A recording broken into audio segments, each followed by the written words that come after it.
Hello and welcome to my channel. আমার জীবনের theory হচ্ছে মাসে 25 দিন এমনভাবে কাজ করুন যাতে 5 দিন আপনি ট্রাভেল করতে পারেন। আর ট্রাভেল করতে করতে পৌঁছে গেছি আমি এই গ্রামে। এজন্য ভারতের মধ্যে অবস্থিত ছোট্ট এক গ্রিস, তাই জন্য এই জায়গাটিকে অ্যাথেন্স অফ ইন্ডিয়াও বলা হয়। এখানকার গ্রামবাসীরা বিশ্বাস করে যে তারা হচ্ছে গিয়ে গ্রেট আলেকজান্ডারের বংশধর। আবার কেউ কেউ এটাও বিশ্বাস করে যে এরা শিবের বংশধর, তাই জন্য এরা ভারতবাসীর থেকে অনেক উন্নত।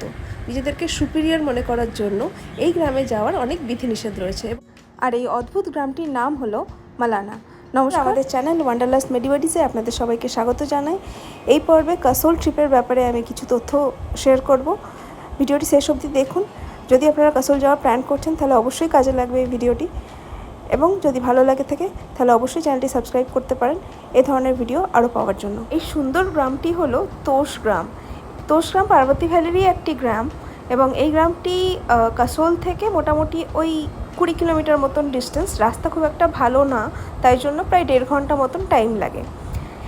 তোষ নিয়ে এর আগে আমি বেশ দুটো ভিডিও বানিয়েছি, আপনারা চাইলে সেই দুটো ভিডিও দেখতে পারেন, এবং এ ব্যাপারে আমরা কোথায় ছিলাম না ছিলাম সে ব্যাপারে সম্পূর্ণ তথ্য পেয়ে যাবেন।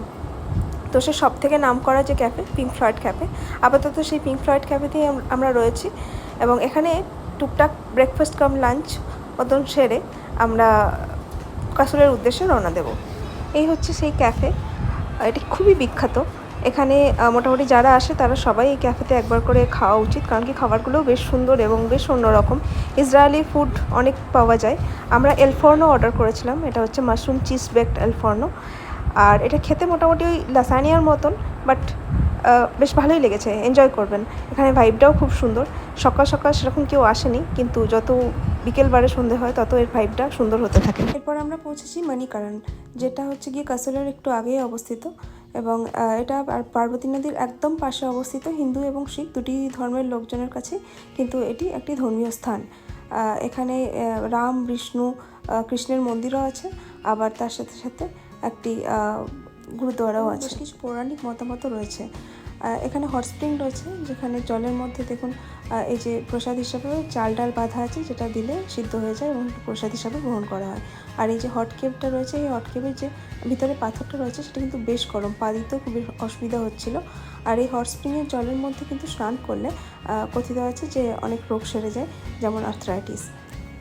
শিখ ধর্ম অনুযায়ী এখানে যে পৌরাণিক জনমতটি রয়েছে যে গুরু নানকজি এবং তার ফলোয়ারদের নিয়ে যখন এখানে এসেছিলেন, তখন এখানে আগুন জ্বালানো বা কোনো গরম কিছুর ব্যবস্থা ছিল না।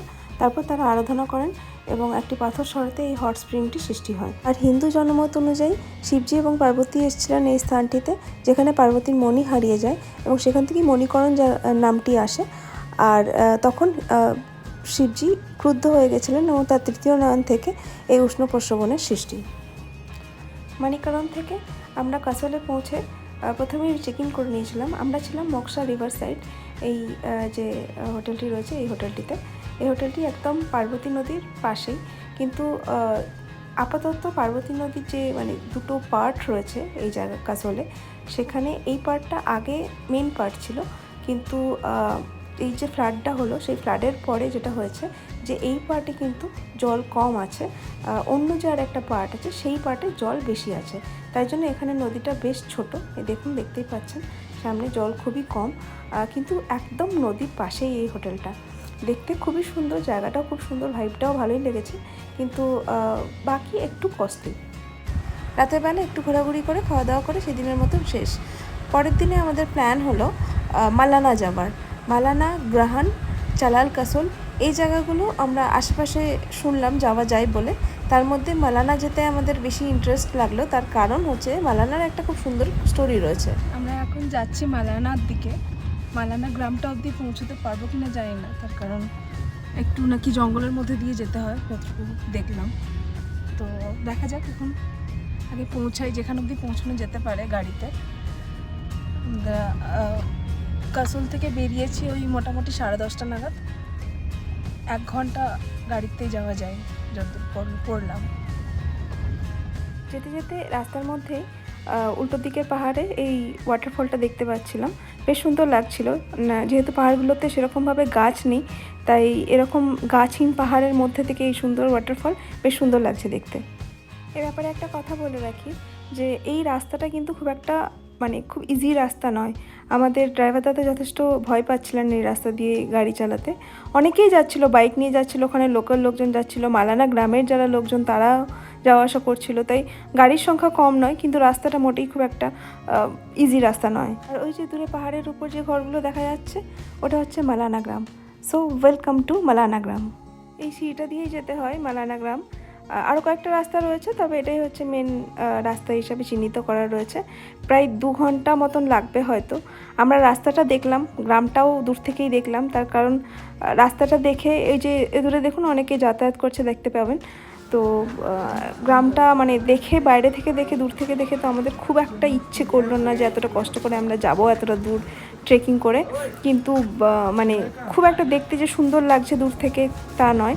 আর যেটা ইনফরমেশন পেয়েছিলাম কি জঙ্গলের মধ্যে যেতে হয়, সেটাও ভুল, কারণ কি এই রাস্তাটার মধ্যে কোথাও কোনো গাছ দেখতে পাচ্ছি না। তো এই হচ্ছে গিয়ে মালানা গ্রাম। আমাদের আলটিমেটলি যাওয়া হয়নি গ্রাম অবধি, তার কারণ দেখে আমরা খুব একটা ইন্টারেস্ট পাইনি। ওই যে বাড়িগুলো দেখতে পাচ্ছেন ওগুলো হচ্ছে মালানা গ্রামের বাড়ি। পুরো রাস্তা দিতে হচ্ছে পুরো থেকে ওই জন্য ইন্টারেস্ট কমে যাচ্ছে।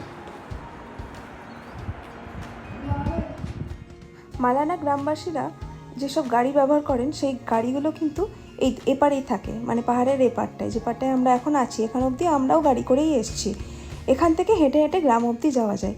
গ্রামে ঢোকার অনেকগুলো বিধিনিষেধের মধ্যে একটা হচ্ছে কি গ্রামে কাউকেই ছোঁয়া যাবে না। গ্রামে গিয়ে বিনা পারমিশনে কোনো ছবি তোলা বা কোনো ভিডিও তোলা যাবে না। গ্রামে কারোর সাথে কথা বলার আগেও ওদের পারমিশন চেয়ে নিতে হবে, কিছু খাওয়ার আগেও পারমিশন চেয়ে নিতে হবে। ওখানে কোনো কিছুই ওরা বিনা পারমিশনে করতে দেয় না। এবার এই গ্রামটার পাশেই আরও একটা পাহাড় রয়েছে, সামনে একটুখানি দূরে দেখা যাচ্ছে। আমি জানি না ক্যামেরা কতটা জাস্টিফাই করতে পারছে, দেখা যাচ্ছে কি না আদৌ। তো এটা হচ্ছে গিয়ে ওই গ্রামটার নাম হচ্ছে ম্যাজিক ভ্যালি। সেখানে যাওয়ার জন্য এখান থেকে অ্যাকচুয়ালি ওই 4x4 যে গাড়িগুলো হয় সেই গাড়িগুলো করে যেতে হয়, একটু অফরোডিং রয়েছে, এবং সেখান থেকে আবার খানিকক্ষণ হেঁটে হেঁটে যেতে হয় সেই ম্যাজিক ভ্যালিতে। আর একটা গ্রাম রয়েছে ওয়াইচি গ্রাম। এই গ্রামটা বা এই ভ্যালিটাতে যাওয়ার তো খুব ইচ্ছে হচ্ছিল, কিন্তু আলটিমেটলি আমাদের যাওয়া হয়নি, তার কারণ আমাদের টাইম ছিল না, আর অনেকক্ষণ হাঁটতেও হতো, সেভাবে আমরা প্রিপেয়ারও ছিলাম না। আবার আমরা ফিরে আসছি মালানা গ্রাম থেকে। রাস্তাটা দেখতেই পাচ্ছেন কেমন, খুব একটা ভালো রাস্তা নয়। তো যাই হোক, এরকমভাবে আমরা মালানা গ্রামটা যাওয়া হয়নি, যদিও বা দূর থেকেই দেখে আমরা ফিরে আসলাম। আজকের দিনে মতন এখানেই আমাদের ঘোরাঘুরিটা শেষ হলো। এরপরে আমরা কাসল ফিরে কাসলেই পুরো বাকি সন্ধেবেলাটা কাটিয়েছি।